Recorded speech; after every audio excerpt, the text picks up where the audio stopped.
which are a bit hectic but necessary. Hope we can start with our meeting. Honorable Singh is on his way to the residency. He's going to join us as he has indicated in the next 7 minutes. I see from the attendance list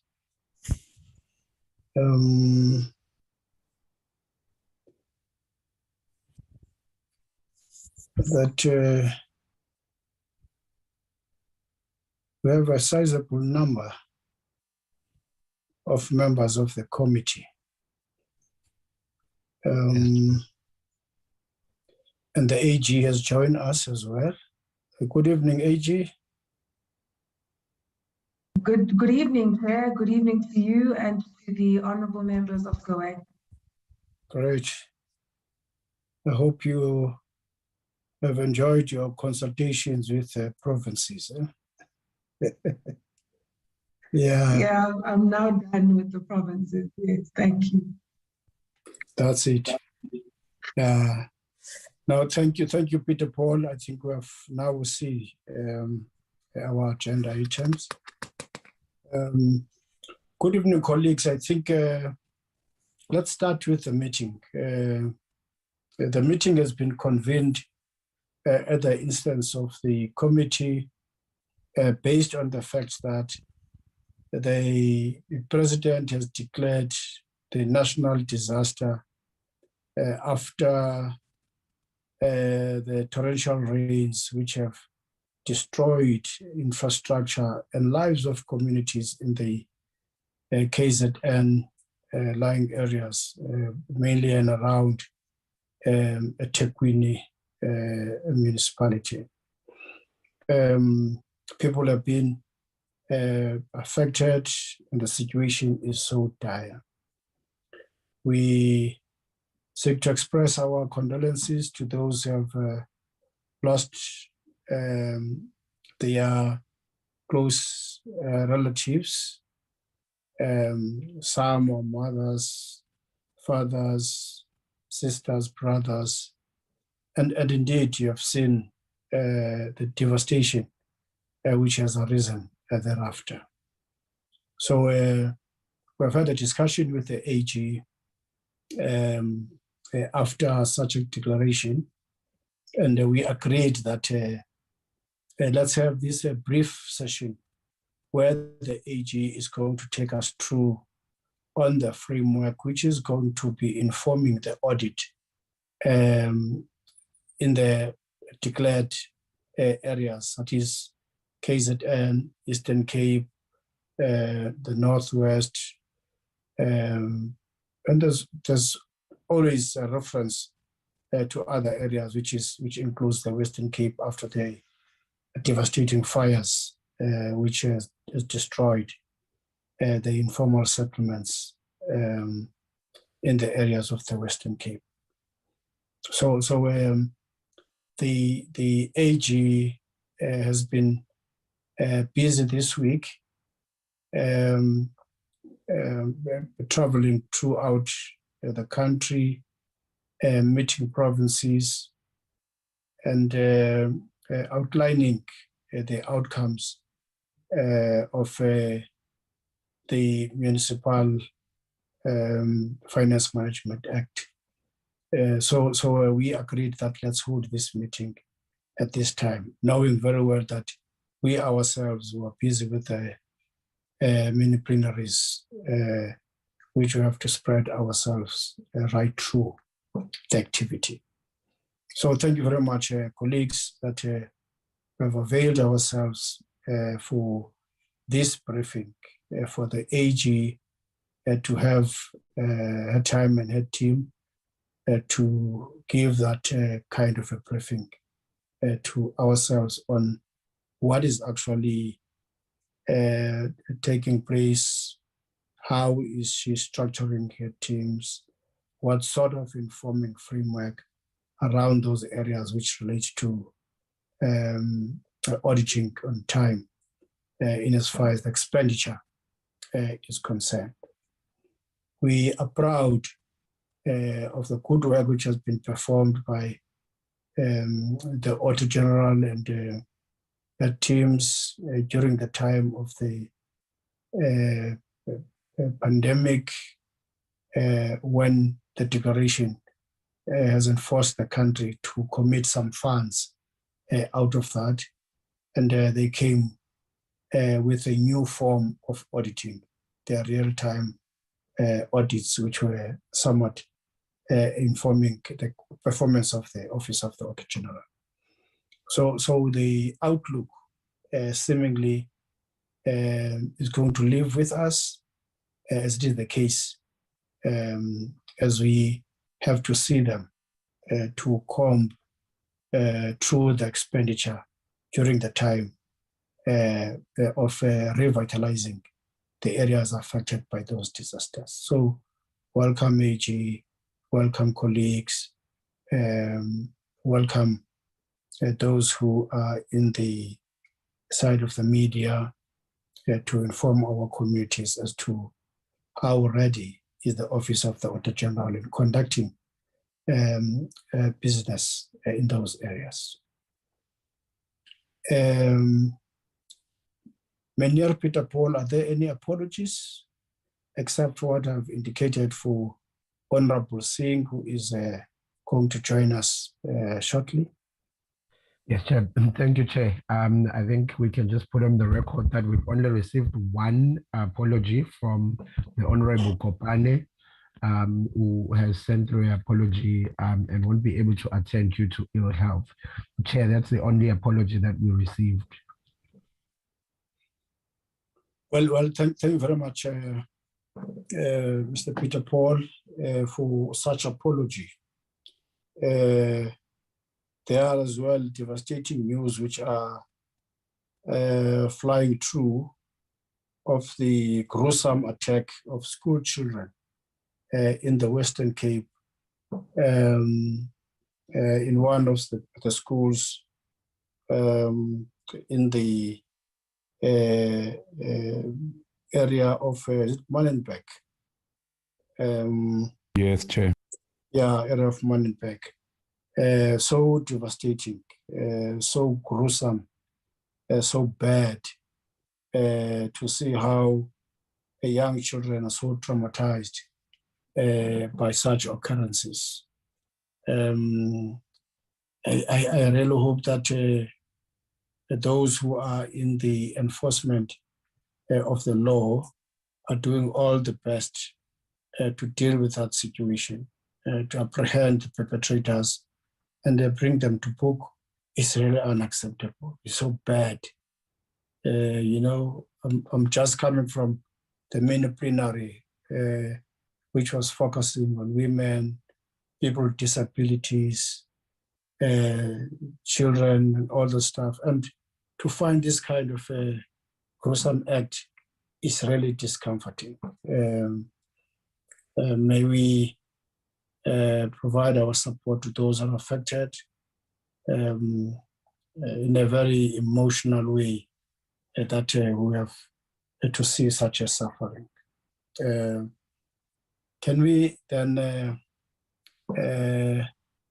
allow the Auditor-General to provide the brief to us as per the agenda?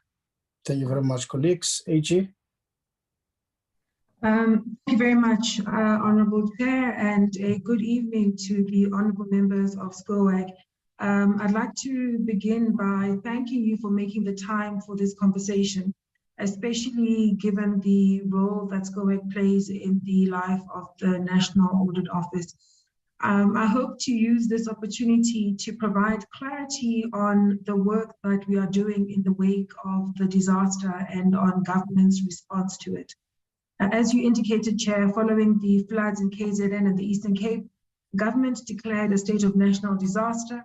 And on the 18th of April 2022, the President announced a series of interventions that would be rolled out in 3 phases, namely the immediate humanitarian relief, the stabilization and recovery, which would include rehousing people who had lost their homes and restoring services. And finally, the phase that would deal with the reconstruction and rehabilitation.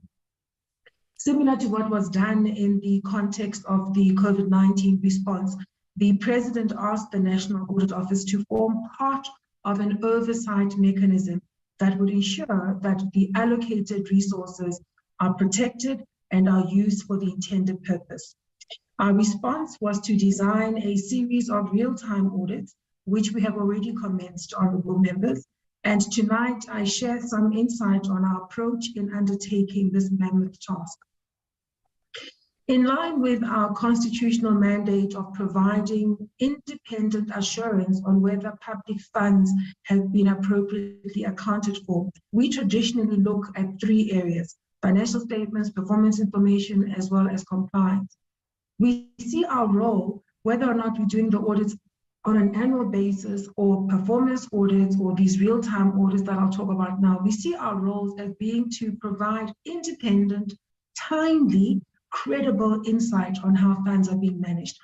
We aim to report and share our work in a way that enhances transparency, accountability, and governance. And yes, it's tried to say that we do not run government. Ours is to provide independent assurance. A key aspiration of our work is for us to be responsive to the demands of the current environment, of the current moment, and shaping our work so that our relevance continues to grow while still operating within our independent audit mandate. Chair, these are extraordinary times, and these demand for us to be agile and to be responsive to safeguard public funds. However, it's important to say that we cannot do this alone. We've often talked about an accountability ecosystem, and we see ourselves as an integral part of that ecosystem. The key responsibilities for accountability start with the people that are appointed and elected to run government and to act as stewards over public funds and over public institutions, starting with the accounting officers together with their staff or officials and their senior managers, and working in collaboration with their internal audit and audit committees. Theirs is to safeguard resources, deploy those resources so that they meet the intended purpose, and to do so in a manner that's efficient and cost effective. That's the job of the accounting officers. The executive, on the other hand, being the mayors, the MECs, and the ministers, theirs is to support and to supervise. And we would also add that those responsible for the coordinating departments, the National Treasury, Provincial Treasury, the National Cocta, Provincial Coctas, the offices of the premiers, the presidency, on the other hand, they are charged with supporting, monitoring, and conducting oversight on the rollout of different government programs. And their specific roles around the oversight would then be sitting with council, legislatures, and parliament. And then we also include in the ecosystem the public bodies, especially those that have got responsibilities for investigations and for law enforcement. Another key part that often gets neglected when we talk about accountability would be an active citizenry, one that is fully engaged and vested in the success of government, either directly or working through organizations and formations such as civil society organizations.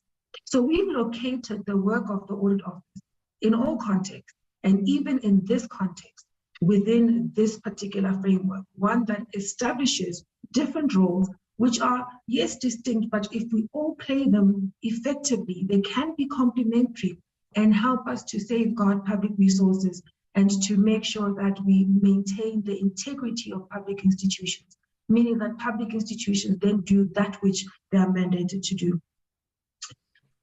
I'll say this, and I know that people will agree with me, we are all in this together. All of the parties that are put on the slide, all of the parties that I've just mentioned. It's critical that we recognize this and aim to play our distinct roles in a way that's complementary. In this context, we will necessarily have to work with all players in the system. The presidency, the DPME, the National Treasury, COCTA, the KZN provincial leadership, as well as that in the Eastern Cape. We'll work very closely with civil society organizations, as we've done before. We'll also work closely with the public bodies responsible for investigations and law enforcement. And most of all of our work is really targeted at ensuring that public funds are safeguarded and that these initiatives that have been designed to respond to a particular crisis are indeed deployed for that response and are not then used for other things, but rather they're there to benefit citizens when they need them most. So what will we do?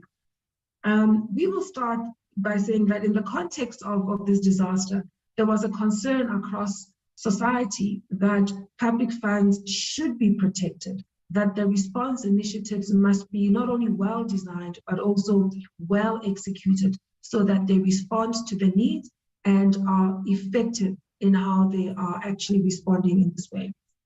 We've shaped a series of real-time audits, as I've said. And just a reminder, and I probably don't need to remind the members of SCOAC, but a real-time audit is still an audit. It just happens that much sooner. It's an early audit. It aims to prevent, to detect weaknesses in controls, and to report on findings within a short space of time, so that the key parts of the accountability ecosystem are enabled to do their work.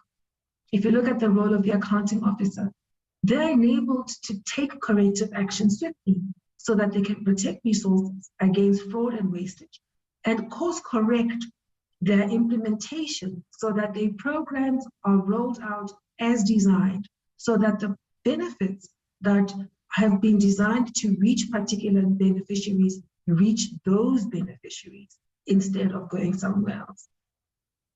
On the role of the executive, we will audit and report in a manner that allows the executive to benefit from credible, timely insights on how programs are being implemented so that they can monitor effectively and act and support where that's required. If you turn to oversight, we'll enable them to play their role in a much shorter space of time. And the public bodies, we aim to share our work with those charged with investigations and law enforcement so that they can step in quickly and implement consequences so that we can safeguard resources. Now, honorable members, as we did for the COVID-19 audit, we will audit and report our findings in a short space of time. We'll provide timely reports to all of the parties that I've mentioned, and we'll also share our reports with councils, legislatures, and other organs of state, as we've been empowered to do in terms of the Public Audit Act, specifically Section 5.3. The impact of a real-time audit will be felt if all parts of the accountability ecosystem, or let's call it the oversight mechanism, also do their part. If all parties act swiftly and effectively on the basis of their mandates and duties, we'll actually be able to get what we want, which is programs that are implemented as designed and resources being safeguarded. A key lesson that we learned out of the COVID-19 real-time audit. Excuse me, AG. The ones who are responsible for the movement of your slides must really look into that, so that when you speak on the notes you've provided, they have relevant slides on show. No, thank you very much, Honorable Chair. So in the quest to be swift about this input, I took out some of the slides that you might have in front of you, but the message is still the same. So that's why the team is staying on this slide. It's really still saying, what will we do? And it's really highlighting the message about what it is we've learned and how we're shaping our work based on what it is we know. And the key message here is really to say, we'll continue to draw on the lessons we learned from the COVID-19 audits. We'll draw on lessons from other parts of the world where there's been crises and disasters to which there's been government responses. We'll also look at lessons that are available to us from other countries that have implemented complex projects that had to be done quickly and operating across different parts of the state. A key example here would be the oversight mechanism that was applied in China when they did the Beijing Olympics.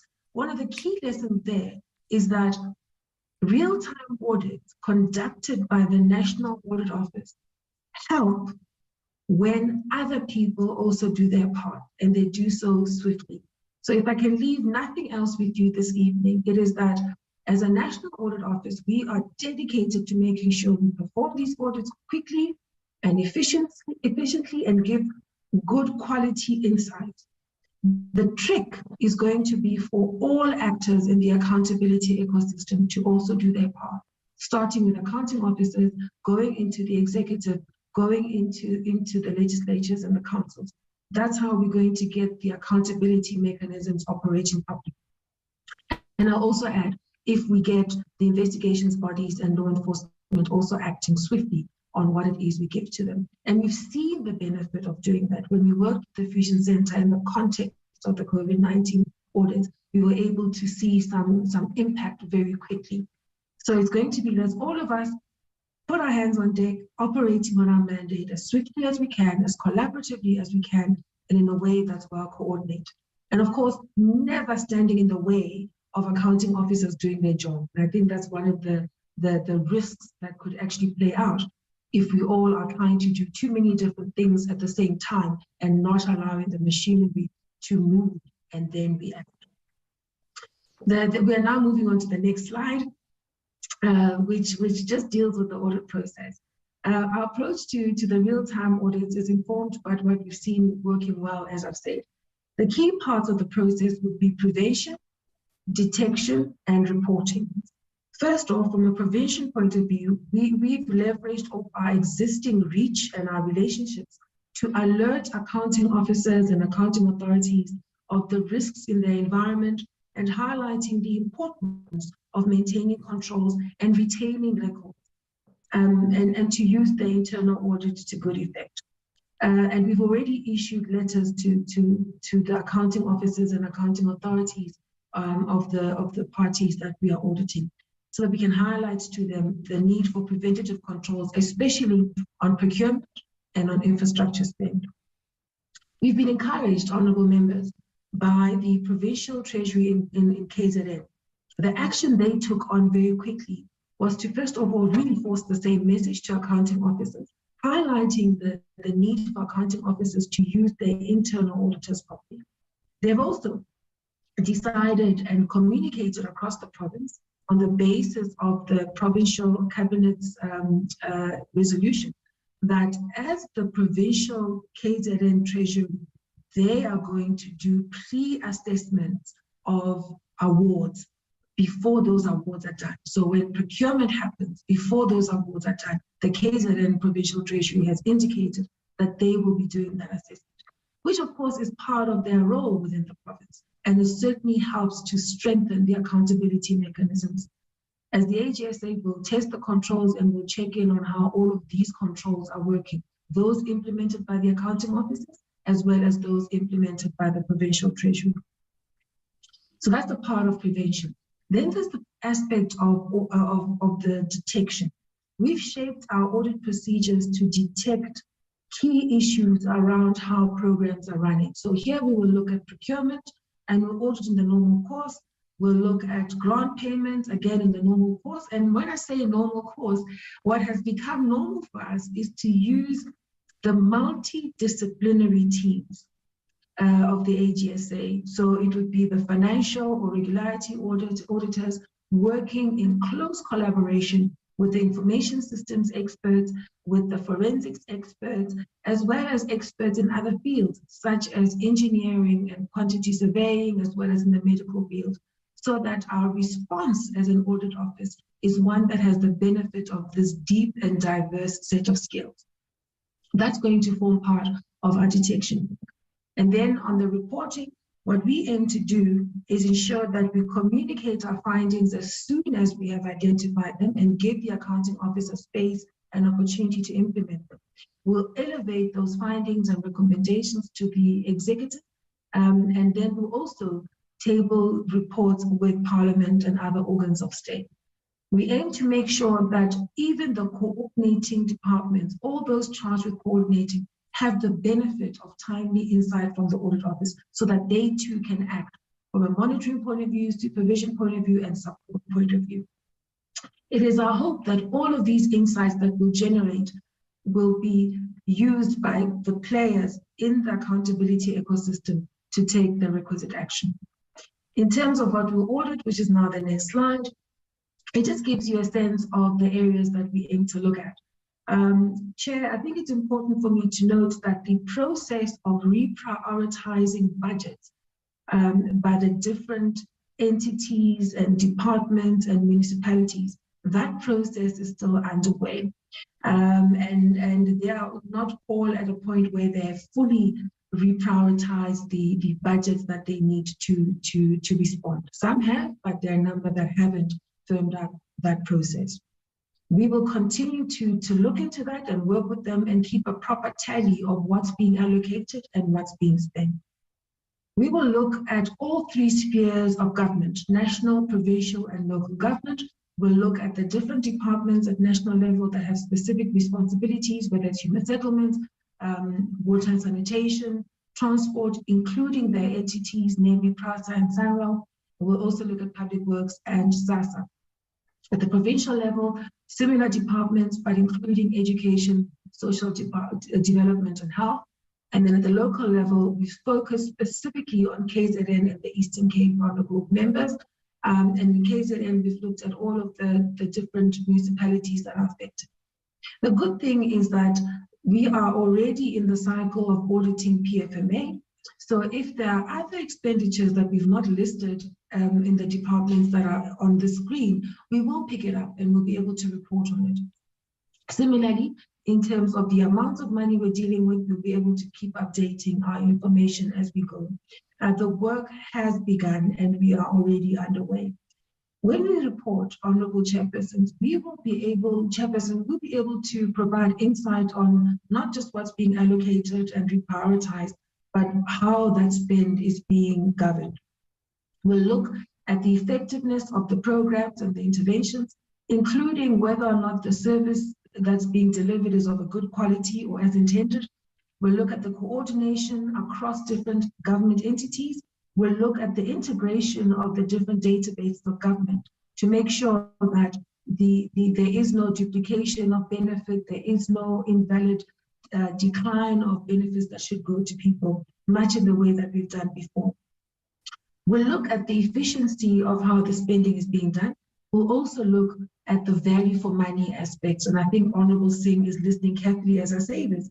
We'll be looking at areas around inflation of prices through poor procurement processes or contract management, so that we can give assurance as we go on how these things are panning out. The key programs will include the element of temporary residential units in the context of human settlement, as well as the build of new houses. We'll look at infrastructure repair and rebuild efforts at the schools, at the hospitals, at the clinics. We'll look at the water and sanitation infrastructure, at the railway and the roads. We'll also look in the water tankering services around prices, around installation, as well as around distribution. We'll also look at the social relief initiatives, food parcels, funeral expenses, etc.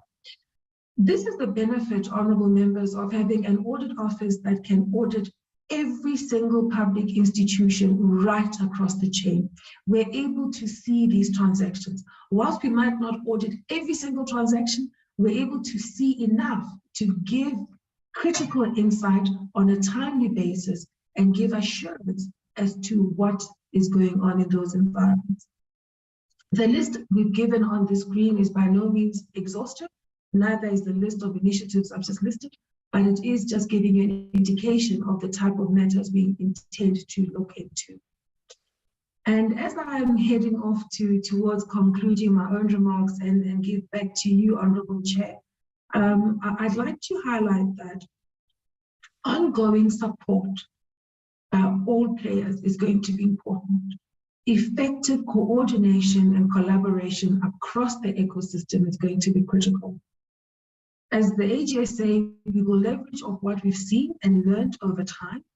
We will report on a timely basis with independent, credible, timely, and relevant insights so that all those in our audiences can act on this. From an financial implications point of view, and I know that's an interest of SCOAG, and rightly so, how are we going to fund this? How are we going to resource it? Resourcing is primarily the staff of the audit office. We will reprioritize some of our initiatives and we get our teams to focus on this work. It will have an impact, but fortunately it's environments that we tend to be in anyway.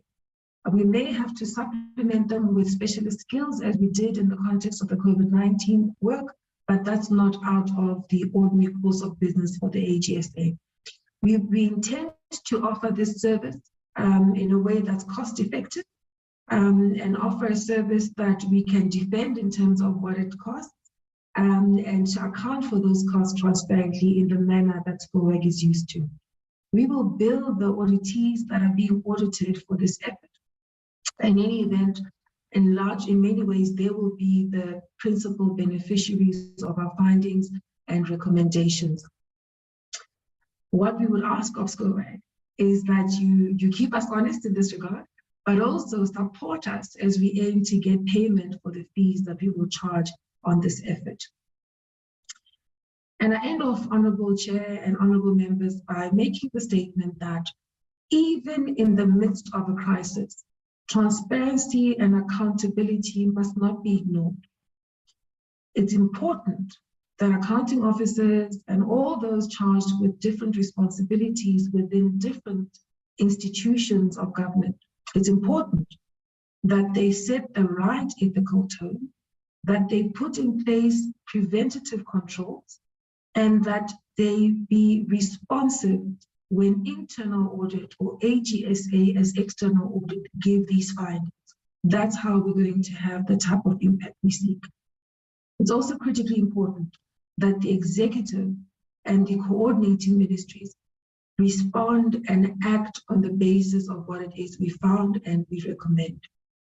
Also critically important that all of us in the ecosystem support one another and get behind this crisis with renewed confidence in the ability of all of us in this ecosystem to live up to these critical imperatives as set out in Section 195 of the Constitution for government departments to be responsive, to be efficient, and still to be transparent and accountable.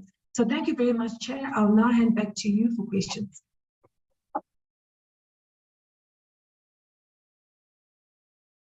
Thank you very much, AG. Thanks for that elaborate input, which provides us with a sense of comfort on areas that you are going to touch on, and through your commitment and your affirmation that the work has started. Here it is, colleagues. Are there any questions?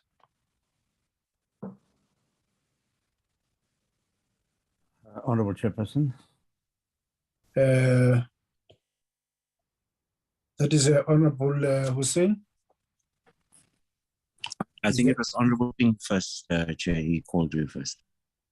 There's Honourable Hussein, there's Honourable Mente, there's Honourable Singh who have raised their hands. Yes, I'll go after them. Chair. Can I also come in, Chair, Honourable Matafa? Honourable Matafa, so will be the fourth one. That's it. Honourable Hussein. Chair, thank you very much. And thank you, AG, for that explanation of how this whole process of real-time audits are going to occur. I think, wait now, who is this whispering here stories? Hello? Someone must mute.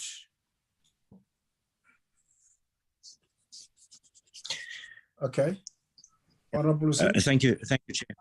Thank you. I just wanted to express appreciation to the AG's office for explaining how this real-time audit process will work, Chair. I've always thought that it happens, as the transactions occur, but clearly it happens afterwards, which I understand now much better. but at least it will occur, almost immediately thereafter or within a short space thereafter, which is, quite positive and helpful and helps the departments and all of us to recognize where some of the shenanigans occur to try and prevent further destruction and stealing of public funds. So it has been quite helpful, that presentation, to understand how the real-time audits occur. I want to just make one or two comments, Chair, and ask a question as well. The AG mentioned that the departments are still in the process of reprioritizing their budgets. Now, Chairperson, you'll recall that the President made this announcement shortly after the floods had occurred, that government is allocating 1 billion rand for disaster relief. Where I understood as the days passed thereafter that 1 billion rand wasn't new money, but also reprioritized funds in existing budgets. What I'm struggling now to understand is, how do we come up with an amount of 1 billion rand quite a few weeks ago already, when the departments are only still busy with their reprioritizing now? And I don't think it would be fair to ask the AG to answer that question. It's more the presidency, and hopefully the minister in the presidency who is going to be coming before that ad hoc committee on the flood relief might be able to answer that question. But it's a comment that I wanted to put out there, in that it does trouble me that an announcement was made on relief when that amount is still being calculated at this stage. If the AG has got any information that she can share with us that provides some clarity there, I think it will be helpful. Also, the second point, Chair, is I have seen that list of the various departments that are going to be audited, and I'm mindful that the AG did mention that it's not an exhaustive list, but I do want to suggest that in the KZN Transport Department, that they also be subjected to a real-time audits. It's not on that list. Since a number of provincial roads have been damaged, the Provincial Transport Department has also indicated that their expenditure might run into billions of rands. So a lot of the public funds are going to be spent in that department. So AG, if you would be kind enough to include that department in your real-time audits, I think it will be a job well done. The third point, Chairperson, is if it's not already covered, I haven't seen it in the report, but I suspect it might be part of the audit. And Chair, during these times, there is the emergency expenditure that municipalities incur, what they commonly refer to as Section 36 awards, which generally is the source of a lot of corruption and maladministration, irregular and wasteful expenditure as well. And that's where a lot of the corruption actually occurs. So I want to appeal to the AG that in those municipalities that have been indicated in her report, that she will also make sure that they look carefully into the Section 36 awards, the emergency expenditure that was occurred, especially in the days immediately after the flooding. Then two other points, Chairperson. I would like to know from the AG, when does she think we can expect a first, at least a draft report on the audits that have been conducted thus far on the flood relief expenditure? I'm not sure how long it'll take, but it will be good to have some indication of when her first report will be provided, at least to the portfolio committee. And then lastly, if the AG can please kindly make available publicly a contact telephone number and an email address that the public can provide information to the AG's office when they do come across any suspicious transactions or awards of tenders, especially in the KZN province, as they now try to work themselves out of all of the challenges that they have from having to do the repairs. And there's going to be millions and billions of rands spent. And I'm sure that if the public is more aware of it and is able to report that information to the AG, then they can look at it even closer with the magnifying glass. Thank you very much, Chairperson. Thank you very much, Honorable Hussein. Honorable Mente.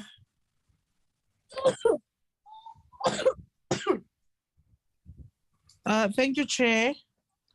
No, Chairperson, let me just thank the AG. I have just few questions, in fact, only two. One is what Honorable Hussein has already kind of asked in terms of how can the public assist. I think by now the Office of the AG should be aware of the fact that value for money is only realized when we get to see what was paid for. And in many cases, or within the methods that we're utilizing before, we could only be able to observe that a year later. Now we have an opportunity which we have to all seize, and the Office of the AG should also try and work around its own systems in terms of finding a way that the people can assist. And then the second question I have, Chair, is the biggest enabler for corruption and also for documentation that at the time of auditing is not found, or transactions cannot be backed up by any kind of documentation or any electronic information available.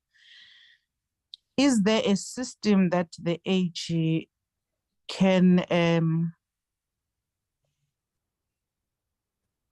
utilize at this stage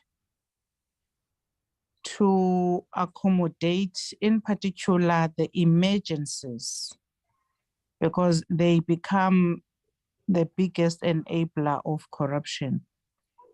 And if so, with the instructions of the National Treasury on how to utilize whatever funds are available to deal with this particular disaster, do we have the systems that will cater for all of that?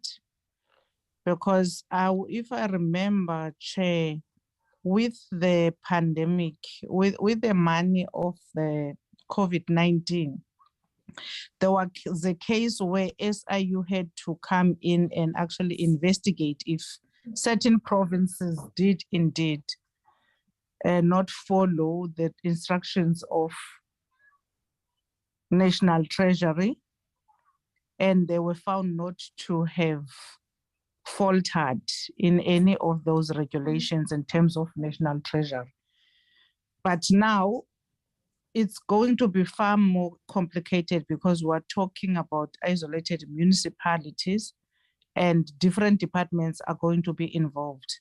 Is there a system which we can all be assured of, that it encompasses all systems in terms of auditing and no one can override that system? And of course, people become very much sophisticated when it comes to systems, but do we have a system right now that can curb any other loopholes that we have found with the previous transactions of the COVID-19, or the lessons of the COVID-19? Have they taught us anything, and have we implemented any other systems to curb that? Thank you, Chair. Thank you very much, Honorable Mente. Honorable Singh. Thank you very much, Honorable Chairperson. I see I'm unable to start my video for whatever reason, because I've just switched gadgets here. But in any case, thank you very much to you, Chair, for organizing this meeting in conjunction with the Office of the Auditor-General. I think it's a very good move that you've taken, an initiative together with the AG. And thank you to the AG for the presentation that she made. You know, Chairperson, they say heavy is the head that wears the crown. And here I can tell you nobody is going to envy the Auditor General for the role and responsibility she and a team have taken on here to make sure that we don't have crooks in the system like during the COVID projects that were given out that will, you know, put money into their own pockets. Now, having said that, it's also unfortunate, Honorable Chairperson, that the default position with us seems to be that, you know, we know people are going to steal. How do we prevent them from stealing? So it's rather unfortunate that we've reached that stage. But I think, you know, all of us as this committee have full confidence in the AG and their office to ensure that they do their best to prevent corruption and mismanagement. Just a few questions, and to emphasize what Honorable Mente and Honorable Hussein said about the Section 36 abuse. It is a common form of abuse by municipalities, just using Section 36 whenever they can, when in some instances it's possible to go through you know, some kind of a tender process. And then also the question of when will the funds be transferred to the respective entities and departments. Now, having said that, I would like to ask through you, Chairperson of the AG, how many warm bodies does she have in her team that's going to work on this project of monitoring finances and project management over this flood relief money? You mentioned engineers, Honorable AG, you mentioned project managers. Who will they be employed by? Will they be employed by the Office of the AG? And will they be able to also have a hand in a project as it develops? For example, I can just give a classic example on the N2, a very, very busy N2 on the South Coast. There was some damage to the road. And for the last 5 weeks, just to put an additional lane is still not complete. And the reason for that is, you know, the contractors that they got are not people qualified in the business of doing roads. And I say sometimes, you know, I won't go to a butcher to have my hair cut. I'll go to a barber. So are we going to monitor this kind of thing? Because the inconvenience that it's causing to thousands of motorists taking alternate routes is just horrific. So I would like to know whether the Office of the Auditor General will get involved from an initial stage, just to make sure that, you know, if 10 meters of road have been destroyed by the floods, a 10-day is not put out for 100 meters of roads. Because this is where some of these people who are masters at the art of putting money in their pocket know how to manipulate these contracts so that they can benefit. So, and that is a central project that I think you need to monitor. But I think all in all, you know, we're confident in the role that the Office of the AG is going to play. And I'd also like to ask through you, Chair, AG, this new committee, monitoring committee that has been established by the President, are you going to also be reporting to them? Is there a need for you to report to them? What is the relationship going to be between other bodies that will be monitoring financial and project management and the Office of the AG? So for now, I'll just pause there. And thank you very much, Chairperson. Thank you very much, Honorable Singh, for the questions. I think, colleagues, let's take all the questions, and the AG will be able to address all of them. Honorable Matafa. Thank you very much, Chair. Good evening, Chair. Good morning. Good evening, AG and the team and honorable members. Chair, with the questions asked, I'm left with only two, thereby making my submission very brief. Firstly, let me welcome the presentation. It is really assisting and encouraging to show that we indeed are responding to the prevailing challenges as far as spending is concerned. The first one, Chair, I just want to find out the cost implications. And Chair, I apologize if maybe some of these two issues have been covered. I'm going through load shedding, so my connectivity was a bit unstable.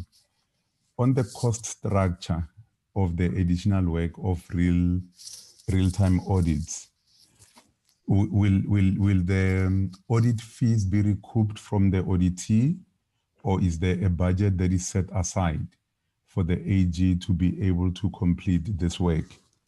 And if it will be recouped from the auditees, has this been communicated to them? And given the challenges that we have seen previously, where audit fees were not paid, are we sure that they will be able to meet their financial obligations as far as this additional work is concerned? And the last one, Chair, would be on the areas of audit. Under normal circumstances, there will be predetermined areas of audit. In this case, are we having such a scenario where the auditees will be informed as to which areas will be covered by the particular audit, or will it be a pure instance of following the expenditure to ensure that procurement has been done within the prescripts of the law, and if whether there is value for money and the desired impact is met, or there will be a particular focus area by the Office of the AG in ensuring that the audit then succeeds? On the issue of infrastructure, Honorable Singh did speak to that in terms of the number of warm bodies. Maybe my take is that we are targeting various provinces. Will we have permanent presence in these offices, or will we have audit team members being deployed to these particular areas and consolidating at the central office at the go, or will we have permanent presence there? Those will be the questions, Chair. Otherwise, other honorable members did cover some of the questions that I had. Thank you very much for the opportunity to participate. Thank you, Chair. Thank you, Honorable Matafa, Honorable Kota, and Honorable Mayor Constance.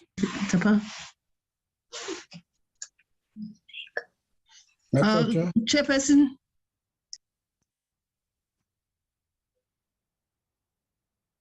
Yes. Unmute.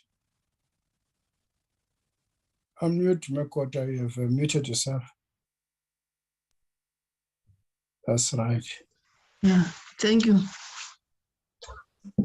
I just want to say that I'm very grateful to hear the presentation made by the Auditor-General. My concern are I've got only two concerns in this area of work. One, as much as I agree with what has been said, but the issue of budgeting, if these departments they don't budget together in terms of these projects, the issue of successful executing of this work is going to be practically impossible. Joint budgeting is critical. The other area of work which is needed is the Inter-Governmental Relations. You definitely need clear operational Inter-Governmental Relations in order to be able to work out this mammoth task. And I agree, when you put up the three most important areas: transparency, accountability, and governance. And I think going forward, these are the areas that we need to look at, scrutinize, and be able to see if each and every project does go in terms of those lines. I thank you, Chairperson, because many areas have been covered already. Thank you, Makota. Ms. Constance. Thank you, Chair. Let me also appreciate the presentation by the Auditor-General. I also want to say that most of my points have been raised. I'm not to ask any question, but just to make a comment, to say we appreciate the work which the Auditor-General and her team is doing all the time. And I know that I can imagine that from the first experience of the COVID issue, they were able to to close all the loopholes, and they have more experience now this time. So, excuse me. I would really like to say that especially on reporting, it is important that the reporting must be quick enough. I'm not saying they must rush their work, so that there shouldn't be situations where there's no corruption or something, then there's misleading, people being misled, public being misled about this and that. So I know that I can imagine that those are some of the issues which they have looked into, so that regular communication with public would not allow a space for misleading and peddling issues which are not there. So that's my point I wanted to raise. And like I said, we appreciate the work they're doing, and even already what they have planned for. And the issues which also Mekota has raised on intergovernmental planning and working together, because our problem also in departments that we are used to situation where departments work in silos. So this is a time where everybody must really work together and to make sure that this become a success, and we're able to intervene as a country to help those who are in those situations. Thank you very much, Chair. Thank you, Ms. Constance, for your comments. I see the hand again of Honorable Singh. Is that a legacy hand? Chairperson, I wonder if you'll just allow me to ask just one question, which I forgot. Okay. Yeah, just to ask of the AG through you, how, or maybe perhaps I should say, will this additional work that has been thrust upon the Office of the AG impact on the normal functions that the Office of the AG has to perform during this part of the year? Thank you. Okay. I see that there's no further hand for questions or comments. Can I give over to you, AG, for responses? Yes, thank you. Thank you very much, Chair, and thank you to the honourable members for their questions and inputs. I guarantee you that we've taken note of the requests and guidance and tips that have come from the honourable members. I have with me the team that's leading in this work. Our head of audit, Mabatu Sedikela, has dialed in, and she's listening carefully to the inputs of the members. If I listen to you around the Section 36 awards and the abuse that tends to happen, the suggestion on an email address where people can reach us to give us information on a timely basis, and we'll certainly do all of that. I wanted to just quickly respond to some of the questions. There was a suggestion on including KZN transport from Honourable Hussein. Absolutely, we'll do that. When is the first report likely to come out? The work has already begun. We aim to have a report that we can start talking about in the public domain, certainly by August. I hope that that date is going to remain, but that's certainly what we're planning on. I've taken note of the moves within Parliament to establish the ad hoc committee. And I suppose that'll be a very important platform for us to engage on this work in a great deal of detail. In terms of the question about the systems, Honourable Mente, there was a simple question you asked about, is there a system that's fully integrated that will help us to safeguard resources? And has there been action to respond to the recommendations from the last report? A short answer would be no. There isn't a change in the systems that are available and the nature of integration of systems and even of databases as what we would have recommended when we did the COVID-19 audits. It's not to say that all is lost, though. What we do have going for us this time around is, I think, improved collaboration between ourselves and other bodies, other public bodies, to be able to share with them our databases from the data analytics that we're doing, so that they can follow up and trace transactions across the different environments. I think we should be able to have better outcomes this time around. But the short answer to your question about is there a system, that would be no. The comments, Honorable Singh, yes, the crown is heavy. But we have the benefit of a staff of 3,600 people who love this work, who are professionals, who are dedicated to getting it done. It will be the AGSA staff doing this work. We will supplement that capacity with a little bit of external expertise, as we did for COVID-19, but the bulk of the work will be done by our teams. We've learned that we have enough capability within the teams, and we've also become aware that we benefit significantly from the fact that our teams are already present in many of these auditees.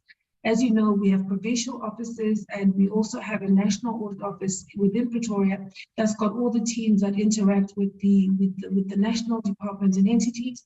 And at the provincial level, we've got a full complement of teams that deals with provincial and local government. So those will be the people doing the work. Your follow-up question, Honorable Singh, was, will this have an impact on the normal work we are charged with? It will. This hits us in the middle of the traditional PFMA cycle, which is our biggest cycle of the two. So what it will do is likely delay some of the work, the regularity work on the affected auditees. We will do our very best to avoid the extent of that impact so that we don't negatively affect the accountability processes in Parliament. But I'm trusting that the honourable members will have sympathy around needing to prioritize in response to this extraordinary moment of our time. Will we be overseeing the projects and getting involved at the initial stage? There's a fine balance between us making management decisions on the one hand, which we can't do, and giving independent assurance once a decision has been made. So we wouldn't be able to make a call about the criteria for an award. That will be something that the provincial treasury would be able to give a view on and protect. And what we must insist upon is that not only the provincial treasury as what they've undertaken to do, but other coordinating departments in the provinces as well as within the central government actually do similar work. And we must also insist on internal audit doing their part. The law actually requires that we steer clear of management decisions. We can advise, we can encourage, we can inspire, we can inform, but we certainly can't be party to the decision. Otherwise, the independent assurance we're supposed to offer will be compromised. The reporting of our findings, will we be sharing these insights with the presidency and other players? Absolutely. So the oversight mechanism comprises the National Treasury, the DPME, as already announced by the President, COPTA as well. So we'll share this information with them on a timely basis in a way that they can digest and use. That's certainly our intention, and that's provided for in terms of the Public Audit Act as well. Honourable Matafa, the cost implications, our intention is to do this work in the most cost-effective way as possible. And I think you are used to how we operate as the National Audit Office. However, there will be an additional cost, and we aim to pass on as much as we can to the affected auditees. They wouldn't have budgeted for this particular work, neither would we have. And so it's going to become quite critical that we work with them, their provincial treasury, the national treasury, to make sure that this work is properly funded and paid for. What we found with the COVID-19 audits, there was a vast amount that we couldn't collect, and we ended up having to subsidize as an audit office. And of course, over time, our ability to subsidize this work has become quite diminished. So we're going to rely on SCOAG to not only keep us honest in terms of transparency and accountability on what we charge for this work, but also advocate that it be properly funded so that the capacity of the audit office isn't compromised over time.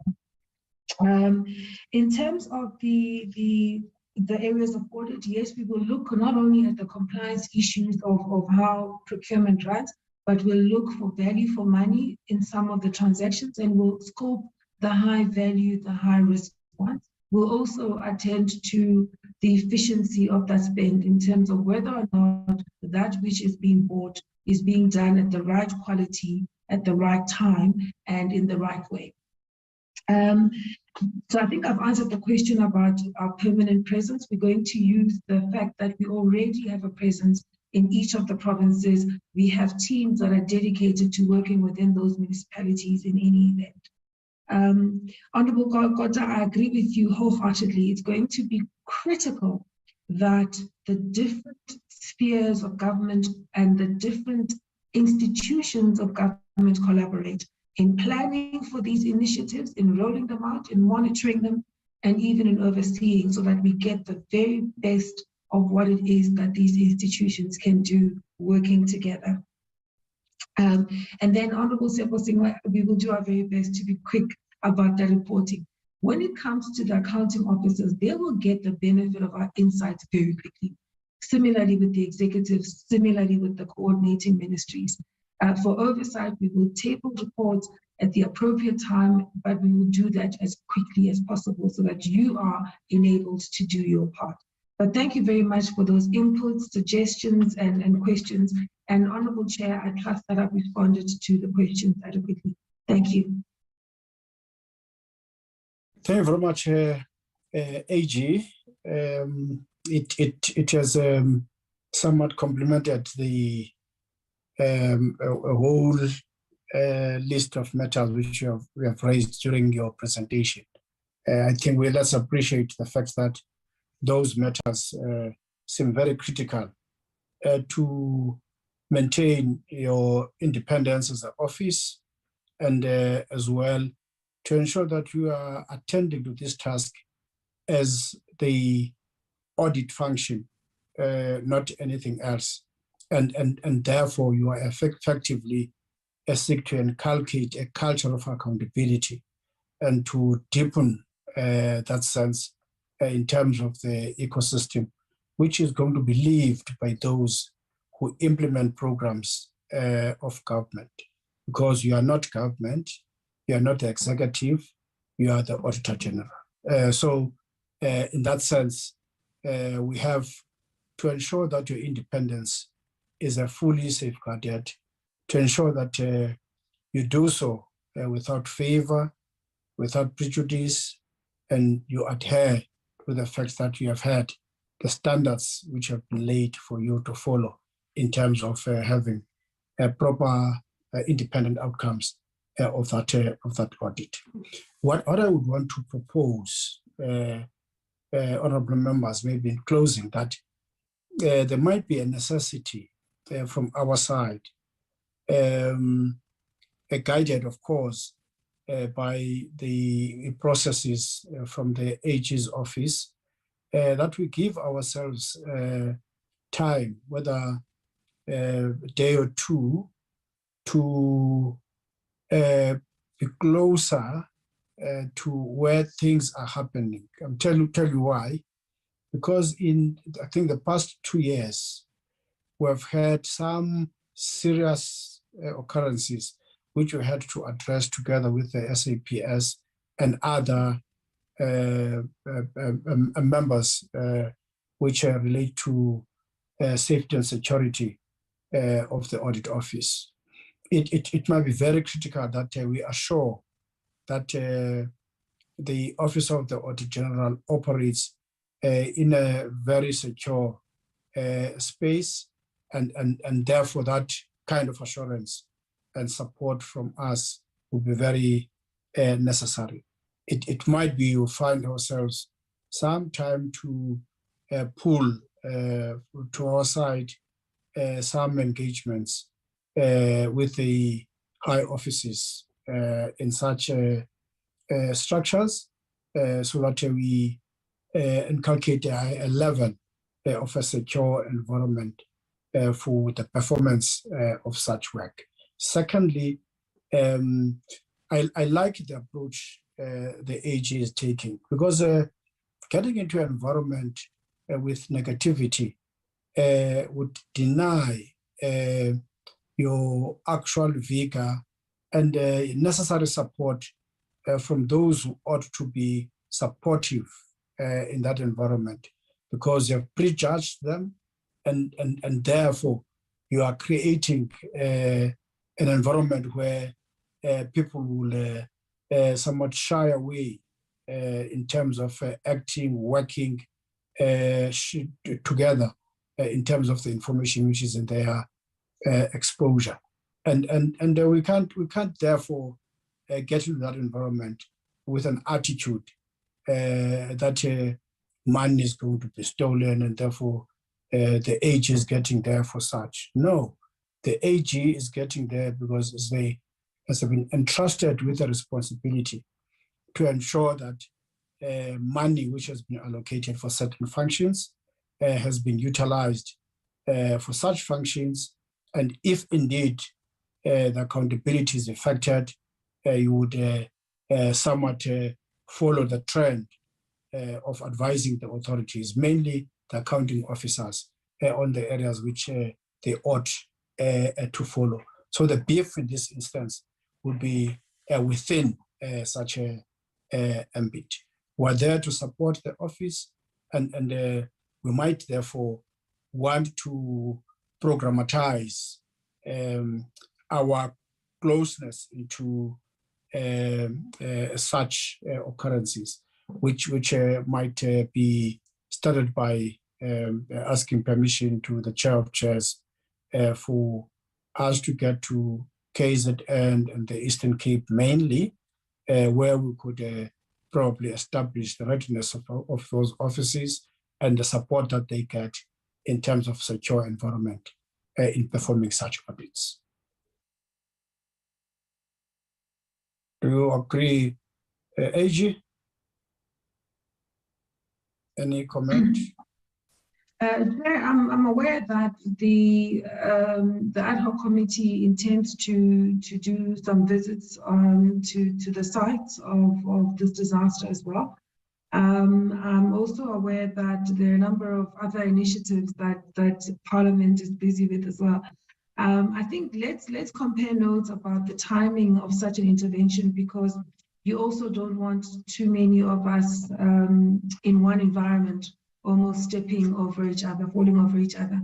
In terms of the safety and security arrangements, I undertake to ensure that should there be any threat, we will alert the committee to it, and then we can share notes on how we best respond to it. I certainly appreciate your sensitivity to the issue and the support that you, Honourable Chair, and the Honourable members of SCOAG have continued to offer to the Audit Office. Thus far, there hasn't been any indication of those threats, but we remain vigilant and we remain in very close contact with the law enforcement officials in those environments to make sure that the safety of our teams remains assured. But if there's any shift from where that is, I will certainly take it upon myself to alert you directly, Chair. Thank you very much, AG. Honourable members, can we, in that note, then appreciate the attendance? So I see that even the Deputy Auditor-General is in the, is in here. Good evening, Deputy AG. Is part of the meeting, and any other member which I haven't recognized. But thank you very much, honourable members. Thank you, AG, for the information. The meeting is adjourned. Thank you very much, Chair. Good night, everybody. Thank you, Chair. Good night. Good night. Night. Good night. Mama, ndio unikutana ndio khohlela man.